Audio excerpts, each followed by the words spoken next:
Et c'est parti pour Planète Marché, une quarantaine de minutes ensemble pour décrypter les actualités et les tendances de la planète marché avec deux experts à nos côtés ce soir. Nous avons le plaisir d'accueillir tout d'abord Arnaud Morel. Bonsoir Arnaud Morel. Bonsoir Nicolas. Vous êtes directeur de la gestion sous mandat chez Prompar Asset Management et on a le plaisir d'accueillir également Benoît Pelloual. Bonsoir Benoît Pelloual. Bonsoir. CIO chez Natixis Wealth Management. Je vous propose messieurs de commencer peut-être d'ailleurs avec vous Benoît Pelloual avec le sujet qui est dans la presse depuis une semaine, depuis que le gouvernement Bayrou n'a pas eu la confiance de l'Assemblée nationale sur une thématique budget. Et ce sujet, c'est la notation de la France ce soir par l'agence Fitch. Va-t-on passer de A- à A+? Est-ce que c'est une inquiétude? Comment est-ce que vous regardez ça? Et comment est-ce qu'on regarde ça d'un point de vue financier, marché, Benoît Pelloual? Du point de vue des marchés, je pense que les dés sont jetés, personne ne se fait vraiment d'illusions, sinon il y aurait des réactions un peu plus stressées, un peu plus tendues dans l'anticipation de la décision. Maintenant, la décision n'est pas acquise non plus, encore une fois, on n'a pas de budget. Donc pour une agence de notation, c'est quand même très compliqué de se prononcer sur la notation d'un pays quand il n'y a même pas de budget. Bien sûr. Donc on peut pas exclure qu'il se passe rien en réalité. Ça reste un scénario qu'on reste sur la note. C'est tout à fait possible. Est-ce qu'il ne changerait pas grand-chose du point de vue des marchés? En fait, tout le monde connaît la situation. Enfin, les marchés connaissent bien la situation budgétaire française. Maintenant, dans le raisonnement des agences de notation, depuis assez longtemps, il y a cette idée de dégradation de la perception des institutions, de la capacité à lever de l'impôt. On voit qu'il y a une forte résistance à l'impôt là, qui se manifeste en France depuis quelques temps. Donc ça, c'est des critères effectivement qui plaident pour ça, qui ont déjà été soulignés par l'agence, donc qui pourraient être un élément qui justifie la dégradation. Dégradation ou pas, en réalité, je sais pas si, je doute que ça génère immédiatement un scénario de stress pour les marchés, en réalité. D'accord. Encore une fois, la situation budgétaire française est plutôt bien connue. Il n'y a pas de, le FMI n'est pas à nos portes non plus. Encore une fois, quand on regarde la situation budgétaire de la France, mais dans son ensemble, qu'on inclut les ménages, les entreprises, le solde courant, donc vis-à-vis de l'international, il est quasiment à l'équilibre. C'est une vraie problématique des finances publiques. D'accord. Et c'est quelque chose qui va se régler dans le temps, en réalité. C'est quelque chose qui va être assez long. Et donc le scénario de stress immédiat, on le voit pas. La dette française se place sans trop de soucis sur les marchés. Néanmoins, il y a un effort qui est très important à faire. Juste quelques chiffres, mais le déficit structurel, donc hors récession, on est autour de 3. Il faut comparer ça au solde qui permet de stabiliser les ratios de dette sur PIB. Le problème, c'est qu'on a une croissance qui est tellement faible. Comparé au niveau de taux d'intérêt, ne nous autorise pas à avoir un budget théoriquement un déficit théoriquement relativement plus élevé que 1% en réalité. Oui, donc l'effort, qu'on fasse un effort de 44 comme c'était prévu avec Bayrou ou de cette descente de plan là, c'est pas l'enjeu en fait. L'effort, il a déjà été à peu près estimé. On est plutôt d'un effort autour de 120-130 milliards à faire sur plusieurs années pour espérer stabiliser nos ratios de dette sur PIB. Et donc ça, les marchés l'ont déjà bien en tête. Le scénario de stress un peu plus important, à notre sens, il est peut-être un peu plus tard. L'Allemagne a un programme de dépenses considérable ces prochaines années, 850 milliards. Ça implique des émissions de l'ordre de 175 à 200 milliards par an, par rapport à 50 l'année dernière.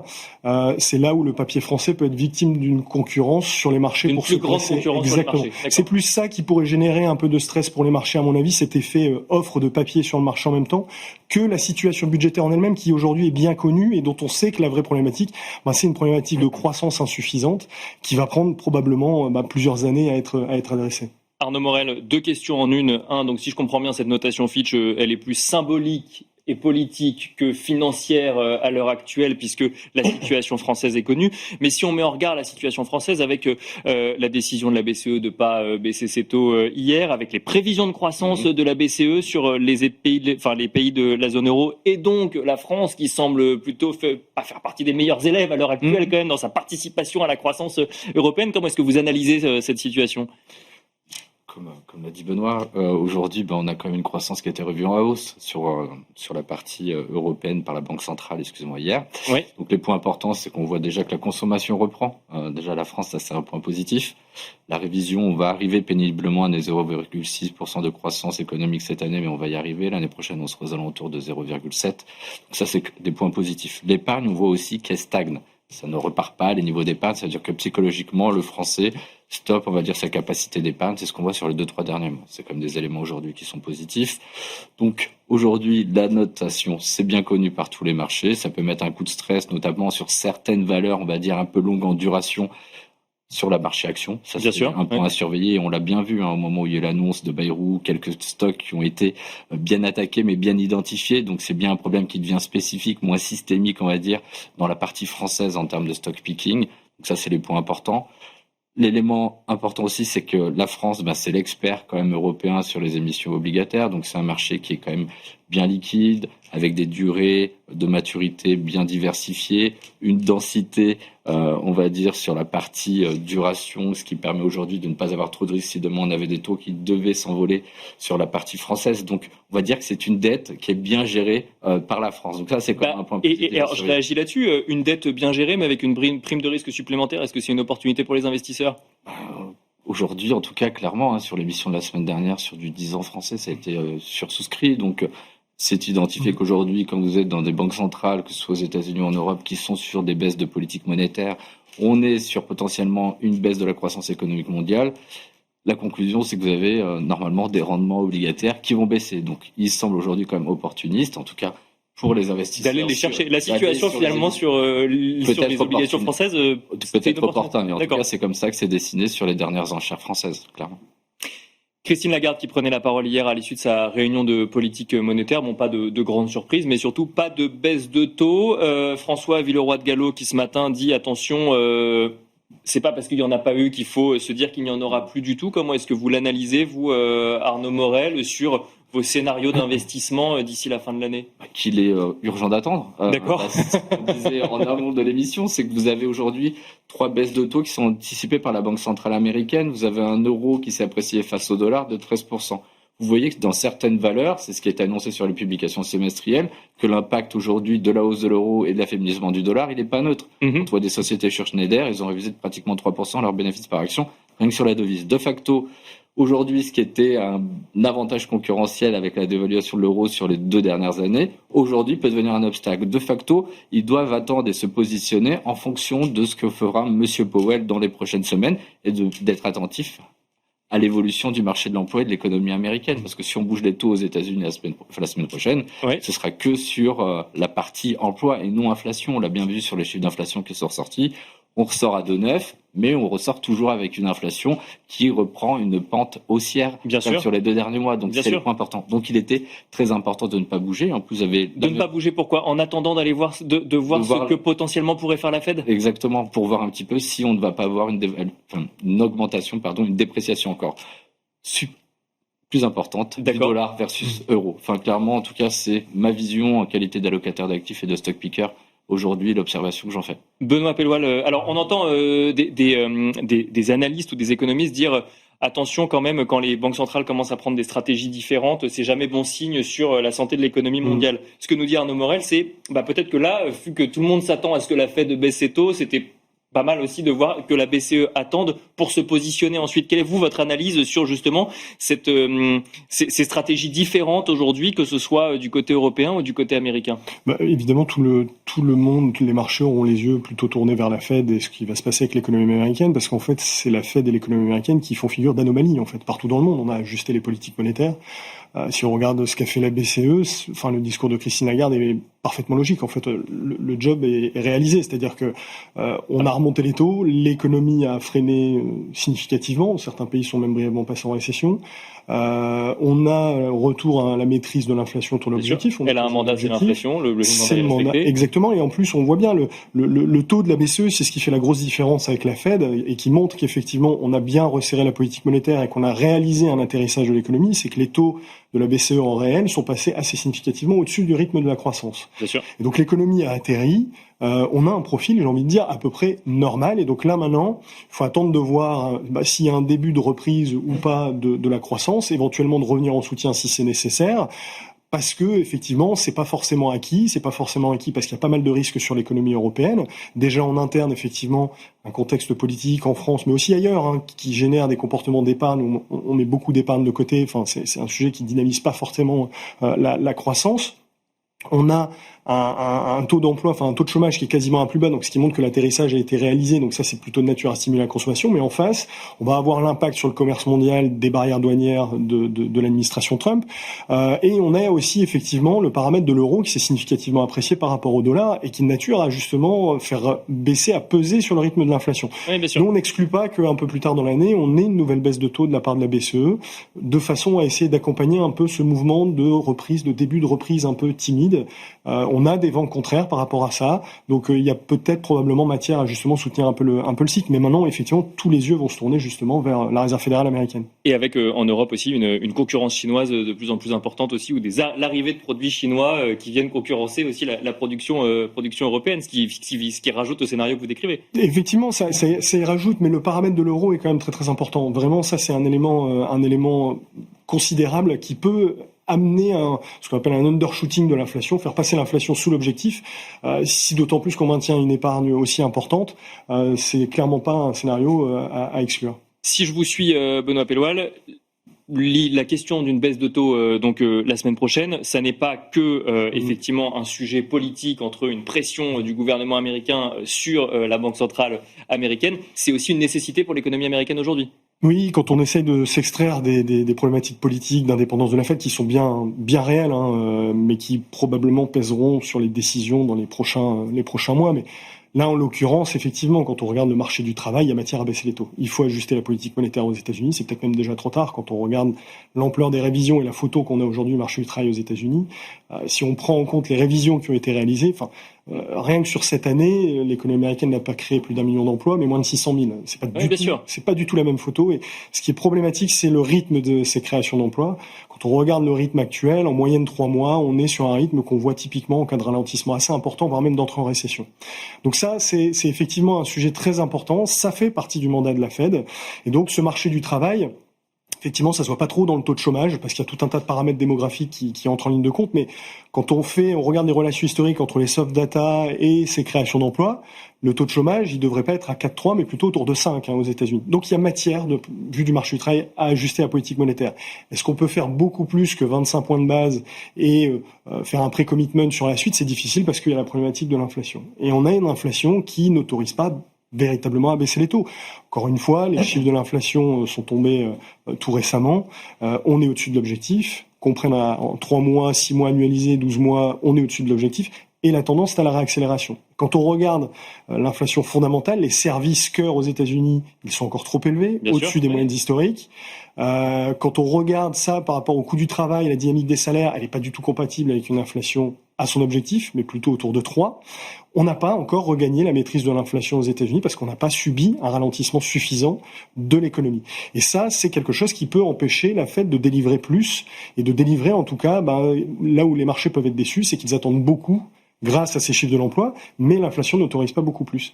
Historiquement... Attendre beaucoup, ça veut dire attendre plus que 25 points de base ou attendre plusieurs baisses de taux successives? Mais c'est ça, nous on pense qu'il y aura plusieurs baisses de taux successives, ça serait justifié du point de vue du marché du travail, mais attention, c'est là où il y a un risque, parce que c'est pas forcément acquis qu'on entre dans un cycle d'assouplissement monétaire aussi simplement, à cause de cette problématique inflationniste toujours persistante, et à cause d'une relative prudence. Historiquement, la Fed n'a quasiment jamais baissé ses taux dans une telle configuration. Les seules fois où c'est arrivé, c'était en 80 ou en 2001, et à chaque fois, ça répondait à une situation d'urgence. 80, l'économie était très largement en récession.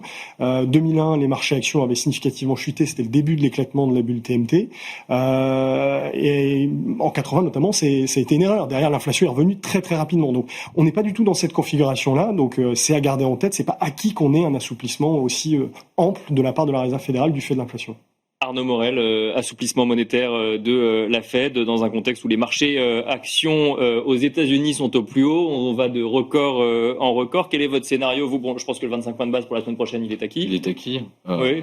Je voulais compléter un point que, comme le disait Benoît, les JOLTS qui sont sortis il y a une dizaine de jours, donc, ont montré qu'il y avait aujourd'hui plus de chômeurs que d'offres d'emploi. Oui. Une première depuis 2000. Donc voilà, il y a plein d'éléments aujourd'hui qui poussent et activent pour qu'on ait une baisse de 25 points de base. 50 points serait on va dire une surprise. Comme on disait précédemment, ce serait peut-être soumis à une pression politique. Je doute que M. Powell agisse comme cela, mais bon, on peut avoir des surprises tout de même. Ou alors on peut se poser la question dans l'autre sens. Et s'il n'y avait pas eu de pression politique, est-ce que la baisse aurait pu être plus significative ? Le marché de l'emploi, comme tout ce qui a été dit précédemment, montre quand même des signaux de faiblesse quand même importants. Donc ça, c'est les points à suivre. Maintenant, les marchés financiers, ils voient les conditions financières s'assouplir. Dans ce schéma-là, on a une manne de liquidité record sur les marchés financiers et on a le boom de l'intelligence artificielle. Et en plus, vous avez le put de fin d'année qui peut soutenir les marchés avec une baisse des taux directeurs, même 3 baisses des taux directeurs anticipées sur les marchés financiers. Donc, on va dire que le marché se positionne toujours comme cela dans un excès d'optimisme ou un excès de pessimisme. Et là, on est peut-être en bel excès, en tout cas d'optimisme, en tout cas sur certaines valeurs de croissance américaines, avec des niveaux de valorisation qui sont quand même très importantes aujourd'hui. Là, on parle de tech ou pas forcément ? On parle de valeurs technologiques américaines, mais pas que. On le voit aujourd'hui sur des dynamiques. On regarde le S&P 500 aujourd'hui, cette année, c'est 15% de croissance de bénéfices par action, d'accord ? Les 75%, c'est donné par les 7 magnifiques, les 5 plus grandes capitalisations. Et les 493 valeurs font du 2-3% de croissance de bénéfices sur le T2, T3, T4, 25. Donc aujourd'hui, la valorisation, elle est même beaucoup plus exagérée en prime de risque et en relatif par rapport à l'historique sur les 480 autres valeurs. Donc le marché aujourd'hui emmène beaucoup de valeurs sur des niveaux de valorisation très élevés. Après, toute la thématique intelligence artificielle, clairement, vous êtes aujourd'hui, on surfe dessus. Je fais peut-être une introduction. La question sur la bulle va arriver, mais je vous en prie. Après on le voit, c'est sur les publications et ce qui est énoncé. Vous avez aujourd'hui Supermicro qui, à l'Open, prenait 5%. D'accord ? C'était aujourd'hui sur la livraison des racks de Nvidia. D'accord ? Ça ne mérite pas forcément aujourd'hui de prendre 5%. Vous avez la publication de Broadcom qui est très bonne, mais aujourd'hui, c'est le partenariat avec OpenAI, les commandes de des milliards qui font que la valeur prend 10%. Sur la publication, en l'état même, elle est pas bonne. Vous êtes en dessous en termes de chiffre d'affaires, vous êtes en dessous en termes de bénéfices. C'est la partie cloud qui est en croissance phénoménale, qui aujourd'hui représente 57% du business. Et on voit que ça aujourd'hui. Mais c'est ça, c'est une des questions qu'on peut se poser, c'est que finalement on voit des valeurs bondir et s'envoler en bourse. Alors je prends le cas d'Oracle plus précisément, mais sur la base de carnets de commandes, donc de promesses de réalisation de chiffre d'affaires futurs. Est-ce que on s'emballe pas un peu dès qu'on voit marqué OpenAI ou AI dans les publications de résultats ? Adobe qui publie ses résultats, je vois que les analyses qui en sont faites, on récupère la phrase du PDG qui effectivement dit qu'ils sont les premiers sur les agents créatifs d'intelligence artificielle. C'est comme ça il y a arbitre quelque part les valeurs tech aujourd'hui ? Le thème de l'intelligence artificielle est indéniable aujourd'hui, puisque vous regardez, c'est les hyperscalers en grande majorité aujourd'hui qui font tous les capex. Bien sûr. Logiquement, et on le voit boursièrement comment ça se traiter, vous avez toute la partie software aux États-Unis avec des Salesforce d'Accenture qui coulent en bourse. Pourquoi ? Parce qu'aujourd'hui, ils n'ont pas pris le pas d'IA. Donc, on peut imaginer dans les perspectives futures de capex sur l'intelligence artificielle qu'on ait toute la partie software qui prenne le relais. Ça, c'est quelque chose d'indéniable. Aujourd'hui, c'est de se dire, est-ce que les capex qui sont mis vont-ils permettre de réaliser les gains de productivité pour les hyperscalers ? C'est la grande question aujourd'hui. Donc OpenAI, aujourd'hui, ça fait l'appui et le beau temps en bourse. Ça amène les niveaux de valorisation sur des niveaux très importants. Vous avez des projets qui sont mis en place, qui sont très importants, de 500 milliards, notamment sur la partie Oracle. Partenariat avec OpenAI, il n'est lu que ça dans le message, d'accord ? Et ça suffit. D'accord. Maintenant, mais qu'en pense du coup le gérant qui doit faire des analyses ? Aujourd'hui, on fait abstraction de cela. On maintient bien sûr une allocation sur ces titres-là, ou en tout cas sur ces zones-là. Par contre, on est plus d'avis aujourd'hui à prendre des bénéfices, et ça fait un petit moment d'ailleurs qu'on prend des bénéfices sur cette thématique-là, mais on va dire qu'on a une fin d'été qui est vraiment on the fire sur les marchés financiers, ou une seule petite nouvelle, c'est tous les jours. Ça a commencé il y a 10 jours avec Alphabet et on va dire l'annonce du tribunal qui a permis de garder son moteur de recherche. Bien Apple sûr. Qui a suivi. Alors qu'Apple, on doute quand même un petit peu aujourd'hui sur ses capacités de croissance, mais Apple suit parce qu'ils vont permettre et garder, on va dire, Chrome en termes de moteur de recherche, pouvoir verser les 20 milliards. Donc c'est aujourd'hui un blue sky scénario qui est en train de se matérialiser sur les valeurs technologiques américaines, en disant que le schéma IA est toujours présent, il va y avoir des relais, Aujourd'hui, il faut faire attention aux valorisations. Une dernière question avant d'entendre Benoît Pelloual sur le sujet. On entend souvent les multiples sont trop élevés, les valeurs sont trop chères. Et puis il y a souvent des défenseurs de la tech qui nous disent oui, mais regardez les chiffres d'affaires, anticipez le potentiel des valeurs en question. Vous, ce que vous nous dites aujourd'hui, c'est attention quand même, un petit peu de prudence et de mesure sur le sujet. Exactement, ouais. Tout à fait. Je pense que j'ai argumenté dans ce sens, bien sûr. Benoît Pelloual, comment est-ce que vous voyez cette thématique intelligence artificielle en bourse à l'heure actuelle ? Enfin, c'est même pas cette thématique, c'est cet argument dans les publications de résultats de certaines entreprises tech. Je rejoins largement ce qui m'a été évoqué sur la valorisation. Donc, pour ce qu'on est revenu à une forme d'exubérance qu'on avait vue en début d'année, justement. C'est-à-dire que c'est vrai que quand on regarde depuis 2 ans, l'évolution des multiples a suivi, dans l'ensemble du marché, a suivi justement la génération de profits. Sauf que maintenant, on est dans une situation où effectivement les valorisations semblent tendues, à un environnement en concomitance avec un environnement macro dans lequel l'économie est appelée à ralentir, et des taux d'intérêt qui sont encore relativement élevés. Donc c'est pas forcément ces valorisations absolues qui posent problème, c'est d'avoir de telles valorisations avec des niveaux de taux qui sont encore relativement élevés, qui ne se sont pas encore ajustés. Et c'est ça qui fait que d'un point de vue d'allocation active, c'est compliqué. On parle d'exubérance parce que voilà, quand on compare, on fait une valorisation relative au niveau de taux d'intérêt, on a une prime de risque qui est même quasiment négative aux États-Unis. D'accord. Donc ça, c'est effectivement un gros signal qui vous dit que attention, sur ces niveaux de valorisation, il faut être relativement prudent. Maintenant, encore une fois... Donc Oracle est trop cher, c'est ça qu'il faut comprendre ? Je ne vous demande pas de s'exprimer sur une valeur en particulier, mais en tout cas un bond de 30% sur la base d'un partenariat avec OpenAI. Si on essaye de prendre un peu de recul, qu'on regarde ce qui génère notamment ces profits, il y a 2 choses. Il y a notamment une vraie dynamique de productivité. Et c'est ça qui rend les gens relativement confiants, notamment pour l'avenir, fondamentalement. C'est que l'intelligence artificielle, la tech, génère des gains de productivité. On le voit bien, si on compare la productivité et les salaires, notamment aux États-Unis, on explique bien les profits. C'est-à-dire que les boîtes ont très largement déformé la valeur ajoutée en faveur des profits grâce à une super productivité qu'on n'avait pas habituellement. D'accord. Donc ça reste relativement justifié. Maintenant, il ne faut pas oublier que depuis la fin du Covid, les ménages avaient un stock d'épargne relativement important, on consommait beaucoup plus facilement, les hausses de prix ont facilement été acceptées par les ménages, etc. Et donc il y a eu toute une espèce de facilité à piloter ces marges pour l'ensemble des boîtes, l'ensemble des entreprises américaines. Quand on regarde le poids des profits dans le PIB et qu'on met ça en lien avec les valorisations, on s'aperçoit qu'on est dans une situation qui fait figure d'anomalie. D'accord. C'est-à-dire que les marchés valorisent cette espèce d'anomalie des profits, où on a des profits très importants, comme quelque chose qui va être vraiment durable dans le temps. Nous, on pense que c'est tout à fait possible pour la tech dans le temps, vu le rôle que ça joue dans la productivité, et qui fait la différence de l'économie américaine par rapport aux autres, ces gains de productivité.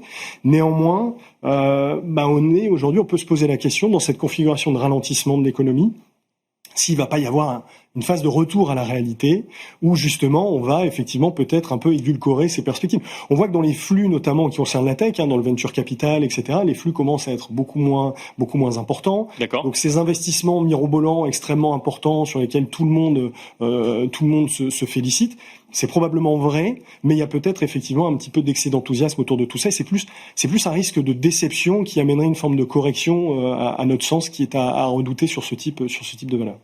Une question peut-être en lien avec l'économie aux États-Unis et ces valeurs tech. Ces valeurs tech qui performent beaucoup, ça ne les empêche pas de licencier. On parle de gains de productivité, ce qui peut éviter de créer des emplois supplémentaires, si ce n'est supprimer des emplois existants. Est-ce que y a pas un cercle vicieux aussi là par rapport à la situation de l'emploi aux États-Unis et ces gains de productivité promis par quelques valeurs en bourse qui vont de record en record? Si, c'est une des raisons pour lesquelles ces valeurs de tech, fondamentalement, à long terme, etc., restent relativement attractives, même si on a ce risque de déception. C'est que ce sont des sociétés qui ont grossi extrêmement vite, où on a recruté énormément sans faire trop attention, et en réalité, il y a une marge en termes de restructuration qui est très très importante, et c'est là probablement l'histoire à venir, la seconde histoire dans ce volet tech, c'est effectivement cette capacité à justement à piloter les coûts de façon beaucoup plus rigoureuse que ça n'était le cas auparavant. C'est pour ça que c'est plus un risque, j'ai envie de dire, de correction qui concerne ces valeurs, plus qu'une remise en cause fondamentale de la thèse d'investissement. Maintenant, effectivement, si ça rejaillit sur la macroéconomie... Ça peut avoir une incidence, oui, effectivement, sur ce qu'on disait tout à l'heure par rapport à la nécessité de la Fed de venir soutenir cette économie et ce marché du travail. Exactement, c'est une des raisons qui fait que d'un point de vue macroéconomique, nous on est depuis très longtemps convaincus que même l'économie américaine, il n'y a pas de magie, elle n'échappera pas à son ralentissement, c'est même nécessaire pour retrouver la maîtrise de l'inflation fondamentalement, et effectivement, ça passera par une remontée du taux de chômage, et c'est la configuration qui est vraisemblablement train de se profiler. Arnaud Morel, un mot sur ce sujet où on va en Chine? On va en Chine plutôt. On va en Chine, ça me va très bien. On parle de valeurs tech, il y a des valeurs tech qui fonctionnent très bien aussi, également en Chine. Alibaba que vous regardez, je regardais sur un mois, on a gagné près de 20-25% sur la valeur. Est-ce que c'est le retour des investissements sur le sol chinois aujourd'hui, Arnaud Morel? Alors, avec parcimonie, pour les raisons qui ont été exprimées précédemment, c'est le niveau de valorisation du marché américain relatif par rapport aux conditions macro-microéconomiques et tout ce qui a été cité précédemment. Aujourd'hui, vous avez la technologie chinoise qui a un soutien politique important. Vous voyez les tergiversations entre M. Xi Jinping et M. Trump. Vous voyez M. Trump qui taxe aujourd'hui l'exportation des puces de Nvidia de 15%, enfin il doit les rapatrier à l'État américain. M. Xi Jinping entend tout ça. Jack Ma aujourd'hui prend le relais, patron d'Alibaba aussi. Aujourd'hui, vous avez l'annonce d'hier, on prend l'exemple de celui-ci, et après je vais rétropédaler sur ce qui s'est passé au cours de l'été. C'est Baidu et Alibaba qui annoncent qu'ils sont en capacité demain de produire des puces pour leur système d'information. D'accord. Pour leur AI industriel. Donc ça, c'est des points importants. Et ce qui fait que vous avez une dizaine de pourcents qui sont pris sur les titres d'hier. Et vous avez, suite aux annonces justement de taxes de M. Trump, vous avez le gouvernement chinois qui a mis en place beaucoup d'incentives et surtout a dit qu'il fallait privilégier aujourd'hui les constructeurs locaux de puces, et on a eu une explosion de 50% sur 2 jours de tous les producteurs de puces chinois avec des Cambricon dans lesquels on n'est pas du tout investi, mais c'est important de citer parce que c'est les nouveaux noms qu'on entend et qu'on va entendre un petit peu comme ce qui est arrivé sur l'automobile.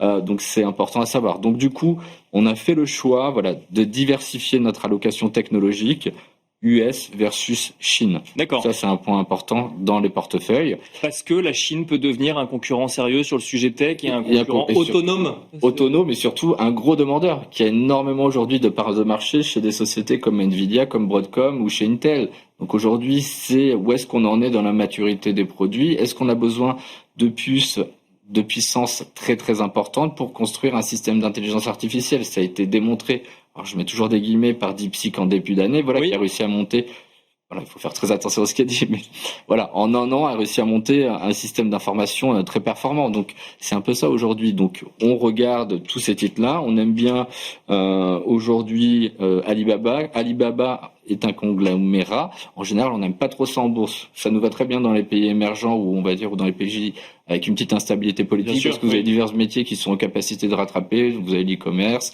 la partie technologique, la partie finance, la partie cloud, et sur Alibaba, publication fin juillet, c'est les perspectives de croissance sur la partie cloud de la société. On attend sur le T1 2026 36% de croissance, on a fait 24 et on a fait 16 le trimestre précédent. Donc ça, c'est aujourd'hui. On voit aujourd'hui les acteurs chinois démontrer leur force sur cette activité-là. Et elle est là, la guerre aussi technologique, en tout cas hors que commerciale sur la partie-là. Donc ça nous intéresse. Les valorisations, je sais que les valorisations ne font pas tout, mais quand vous êtes sur des acteurs américains qui se traitent à 40 fois les bénéfices, sur un Alibaba, vous êtes sur 10 fois les bénéfices. En haut de cycle, avant le Covid 2020, ça se traitait à 30 fois les bénéfices. Oui. Dans l'exagération des 2 années 2018-19, on était à 40 fois. Là, vous traitez à 10 fois et vous avez des métriques de croissance qui sont importantes. On n'oublie pas quand même la prime de risque politique. C'est pour ça que c'était ma question. Bon, alors effectivement, elle a augmenté partout, mais le risque politique en Chine, ça reste un sujet quand même. C'est un sujet. Après, c'est la poche de diversification. Vous le savez, vous le pilotez en régime de volatilité et dans la pondération que vous mettez sur cette zone-là. Après, c'est le risque reward et le risque de hausse qui est, semble-t-il, quand même très importante sur cette thématique-là aujourd'hui. Benoît Pelloual, la Chine, ça redevient une terre investissable, effectivement, à la lumière de ce que nous dit Arnaud Morel sur la concurrence en matière de tech qui existe en Chine aujourd'hui? Investissable, ça reste difficile d'investir en Chine. Néanmoins, nous, on regarde ça avec beaucoup d'attention parce qu'il se passe quelque chose de très intéressant. On avait une situation macroéconomique qui était très compliquée, avec un pays qui commençait à avoir une espèce de cercle vicieux déflationniste, alors que le reste du monde des problèmes de persistance d'inflation. Et on voit qu'il y a du mieux depuis quelques temps, d'où justement le parcours des marchés actions chinois, avec des ventes au détail qui repartent, avec de l'investissement qui repart, de la distribution de crédit qui repart. On voit qu'il y a de la liquidité, etc. Donc ça repose quand même sur quelque chose. Il y a bien une inflexion qui est en train de se dérouler. Nous, ce qui nous intéresse là-dedans, c'est la façon dont ça va rejaillir sur le cœur d'investissement qui est l'Europe, quoi, tout simplement, parce qu'il y a quand même si vous regardez le parcours des valeurs de croissance entre les États-Unis et l'Europe, où aux États-Unis c'est que de la tech, ça a super bien marché, les valeurs de croissance européennes, ça n'a pas du tout marché du fait de l'exposition à la Chine, bien sûr, et du cycle chinois qui posait beaucoup de questions. C'est probablement là où on a un argument, à mon sens, qui est supplémentaire en faveur de la zone euro en relatif. C'est-à-dire que certes, on s'inquiète de l'impact des droits de douane, etc., mais on a visiblement des développements plutôt positifs en Chine qui pourraient rejaillir sur les sociétés européennes qui sont très exposées, je pense au secteur du luxe, qui a très largement souffert justement de cette thématique.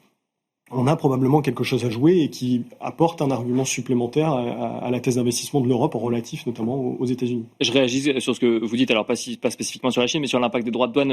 On s'inquiète de l'impact des droits de douane. Moi, je lis plutôt que l'impact en matière d'inflation, il sera plutôt aux États-Unis qu'en zone euro, mais ça reste un sujet d'inquiétude aujourd'hui, les 15% de droits de douane vis-à-vis de en zone euro vis-à-vis des États-Unis? Non, effectivement, on souscrit tout à fait. D'ailleurs, c'est le consensus des économistes. C'est que au final, ce sont bien les consommateurs américains qui vont payer les barrières douanières. On est dans un monde dans lequel les barrières douanières sont significativement plus élevées. Ce fameux taux effectif dont on parle beaucoup aux États-Unis de droits de douane, il est à 17% aujourd'hui, c'est le plus élevé depuis 1936. Donc, il y aura bien un impact. L'impact inflationniste sera pas forcément démentiel parce que l'économie américaine est surtout des services, c'est pas des biens, mais il y aura vraisemblablement quand même un impact. Et c'est d'ailleurs ce qui s'était matérialisé lors du premier mandat de Trump. Encore une fois, le premier mandat de Trump, on avait eu un peu plus d'inflation, ça avait coûté entre 0,3 et 0,7 points de PIB à l'économie américaine du fait du surcoût pour le consommateur américain. Il n'y a pas de raison que ce soit différent alors qu'on augmente, on fait x3 en termes de barrières douanières. Pour l'Europe, c'est l'environnement général qui fait que on a une tendance à avoir les échanges internationaux qui vont être problématiques, plus compliqués, et donc ça va rejaillir sur le cycle européen. Et c'est ça le risque justement pour l'économie européenne. Mais si d'un autre côté on a un gros, et c'est à la fois la faiblesse, mais surtout la force, à mon sens, de l'économie européenne, c'est d'être très ouverte à l'international. Donc ces droits de douane, c'est pas une super thématique pour l'Europe. En revanche, ce début de mieux qu'on peut voir en Chine, c'est quelque chose de très important, notamment pour les entreprises européennes. Alors, je vais vous poser une question difficile, Benoît Pelloual. Enfin, difficile parce que l'idée, ça va être de ne pas parler d'IA, vu qu'on en a déjà parlé. Il va falloir parler du reste. Qu'est-ce qu'on regarde aujourd'hui sur les marchés en matière d'opportunités ou d'investissement? Les small mid caps, on a eu un début d'inflexion du côté européen. Et ça, en fait, l'histoire des small mid en Europe, et c'est à notre sens probablement la même chose aux États-Unis, est plus lié au contexte d'accès à la liquidité, d'accès au crédit, que la réalité macroéconomique en réalité, puisque si on regardait les niveaux de valorisation et les parcours, on avait beaucoup de mal à les justifier par le simple fait de regarder le cycle macroéconomique. Et donc là, on est dans une phase où on a vu qu'en Europe, on a ajusté la politique monétaire, on revient à des conditions de financement qui sont un peu plus normales, et ça a coïncidé justement avec un début de redémarrage des small mid caps par rapport aux large caps du côté européen. Ça n'a pas encore été le cas aux États-Unis, à notre sens, la bonne et simple raison que la politique monétaire reste encore relativement resserrée. Et là c'est effectivement un éventuel pari à jouer, mais de la même manière où les small mid caps ont été excessivement victimes sur leur valorisation d'un cycle économique qui ne le justifiait pas, on peut légitimement penser qu'en termes de performance relative, elles peuvent mieux se comporter, même si l'économie est en train de ralentir, tout simplement parce que le paramètre important sera le desserrement des conditions de crédit. Donc ça, c'est effectivement un paramètre à regarder. On a eu cette inflexion en Europe là depuis quelques temps. Nous, on le surveille côté États-Unis.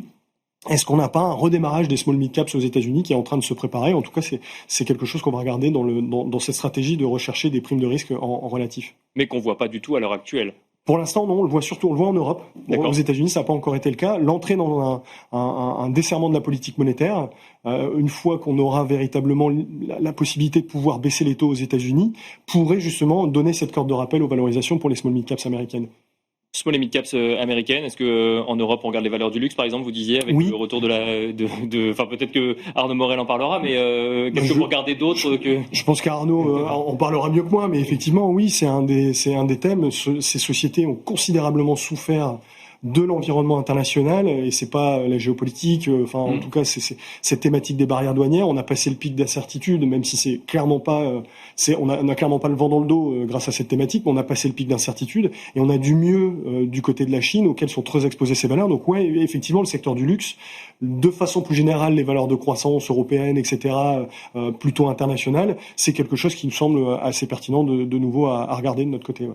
Arnaud Morel, même question. Qu'est-ce qu'on regarde sur les marchés financiers quand on ne parle pas d'IA et qu'on ne regarde pas l'IA? Parce que je le mets de côté, on en a déjà parlé. Est-ce qu'il y a d'autres thématiques en bourse qui se regardent à l'heure actuelle?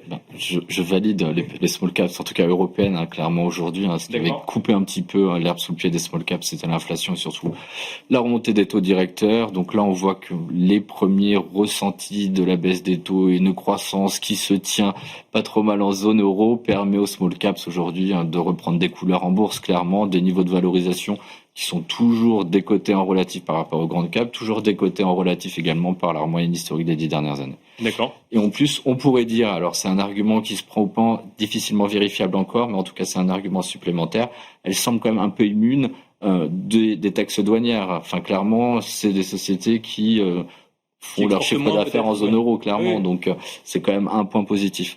Sur la partie luxe, clairement, c'est très intéressant. Sur la publication de LVMH fin juillet, croissance organique ressort à -3, à peu près, on attendait -1. Et c'est la réaction de marché. Et justement, ça a été, en tout cas on l'espère, un bottom sur les BPA et un bottom marché sur les cours à 470. Vraiment intéressant. Et on voit toujours cette corrélation entre les BPA et le cours.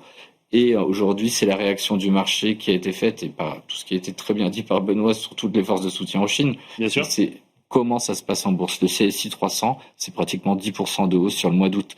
Donc c'est vraiment cette participation des valeurs locales et qui ont des chiffres d'affaires, on va dire, locaux, qui montrent la bonne santé ou potentiellement la bonne santé du consommateur ou la reprise de la consommation interne en Chine, qui pourrait se reporter sur les valeurs du luxe. Et troisième point, c'est que ces valeurs, on les connaît, elles ont quand même un pricing power très important pour être, on va dire, protégées en partie des taxes douanières sur l'entrée du territoire américain.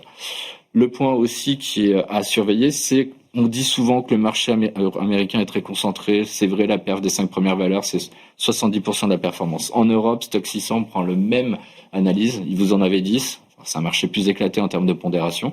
Les 10 premières positions font également 70% de la performance. Et dedans, vous avez 80% de valeurs. Ce sont des bancaires et une valeur française, Société Générale.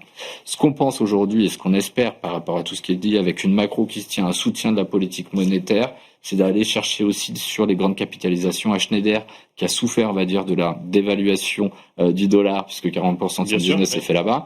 Donc on regarde, les BPA a fait le travail, le cours de bourse a fait le boulot, donc Schneider, c'est une valeur qu'on aime aussi. ASML, le carnet de commandes, certes, a déçu, mais aujourd'hui, si vous voulez être présent, en tout cas en Europe, sur la partie thématique intelligence artificielle, ASML est un acteur indéboulonnable, avec une valorisation, pour le coup, qui s'est quand même beaucoup décontractée, et avec quand même des caractéristiques de potentiel d'amélioration des bénéfices par action, qui semblent assez importants, et avec une visibilité et un thème majeur d'investissement dans les prochaines années. Voilà un petit peu ce qu'on a.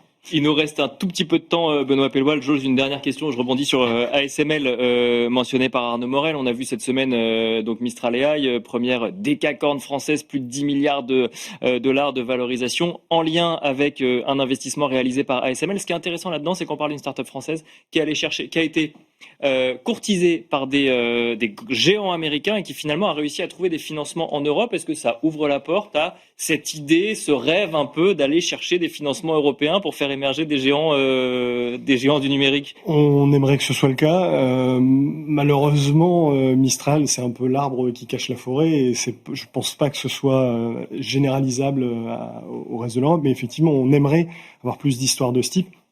Mais le fait est que quand on regarde les statistiques, la plupart des sociétés européennes à un certain stade de leur développement n'ont pas d'autre choix finalement que d'aller aux États-Unis pour accéder beaucoup plus facilement au financement. Donc c'est une très bonne nouvelle, mais je pense pas que ce soit représentatif plus généralement de ce qui se passe en Europe. Non.